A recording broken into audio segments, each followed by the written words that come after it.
শোনো, কুরআনের আয়াত যে কোনো যুদ্ধের উপর ভিত্তি করে তৈরি, কোনো আইনের উপর নয়, এমনকি কোনো শাস্তির উপরও নয়। কুরআনের শেষ প্রান্তটি একটি ধারালো ধারা দিয়ে শেষ হয়, কারণ আসল যুদ্ধ বাইরে ঘটে না, ভেতরে ঘটে। আমি মানবজাতির প্রভুর কাছে আশ্রয় প্রার্থনা করি। মনোবিজ্ঞান বলে যে মানুষের মন বিচ্ছিন্নতা কামনা করে, সংযুক্তি কামনা করে, একটি নিরাপদ সত্তা কামনা করে। এবং কুরআন সরাসরি বলে যে যিনি তোমাকে সৃষ্টি করেছেন, যিনি তোমার প্রকৃতি সম্পর্কে অবগত। কুরআন বলে যে যিনি তোমার চিন্তাভাবনা নিয়ন্ত্রণ করতে পারেন, তিনি তোমার উপর কর্তৃত্ব করেন। এবং যদি তোমার মন অন্যের নিয়ন্ত্রণে থাকে তবে তুমি মুক্ত নও। সূরা আনাস তোমাকে শক্তির আসল উৎস, মানুষের ঈশ্বর আল্লাহর কথা মনে করিয়ে দেয়। মনোবিজ্ঞানের একটি তিক্ত বাস্তবতা, প্রতিটি মানুষই কিছু না কিছুর উপাসনা করে। কেউ সাফল্যের জন্য, কেউ মানুষের অনুমোদনের জন্য, কেউ বলে এটি অহংকার।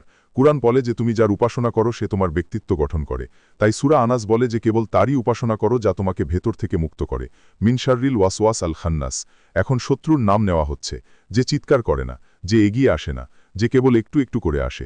মনোবিজ্ঞান একে অনুপ্রবেশকারী বলে, আত্মনাশকতা, নেতিবাচক অভ্যন্তরীণ কণ্ঠস্বর।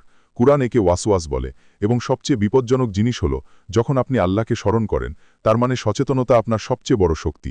আল্লাজি ইউবাসবিসুফি সুদুরিন নাস। আক্রমণ ঘটে হৃদয় এবং মনের মধ্যে। একই জায়গায় সিদ্ধান্ত নেওয়া হয়, একই জায়গায় বিশ্বাস এবং সন্দেহের লড়াই হয়, একই জায়গায় একজন ব্যক্তি কোনো কিছুর কাছে হেরে যায়। কুরআন বলে যে আপনার জীবনের সবচেয়ে বড় যুদ্ধক্ষেত্র হল আপনার অভ্যন্তরীণ জগৎ, মিনাল জিন্নাতি ওয়ান্নাস। এবং তারপর একজন সৌভাগ্যক্রমে, কেবল শয়তানি নয়, কিছু মানুষও হেরফের, গ্যাস লাইটিং, অন্যান্য কার্যকলাপ এবং বিশ্বাসের বিশ্বাসঘাতকতার মাধ্যমে ওয়াসওয়াস, শয়তান হয়ে ওঠে। দর্শন বলে যে সবচেয়ে বিপজ্জনক শত্রু হল যাকে আপনি নিজের বলে মনে করেন। এটি আমার নিজস্ব সুত। সূরা আনাস একটি সাধারণ উক্তি নয়, এটি কুরআনের মানসিক স্বাস্থ্যের ইশতেহার, এটি কুরআনের মূল প্রতিরক্ষা ব্যবস্থা। এজন্যই রাসূলুল্লাহ সাল্লাল্লাহু আলাইহি ওয়াসাল্লাম ঘুমানোর আগে এটি পড়তেন।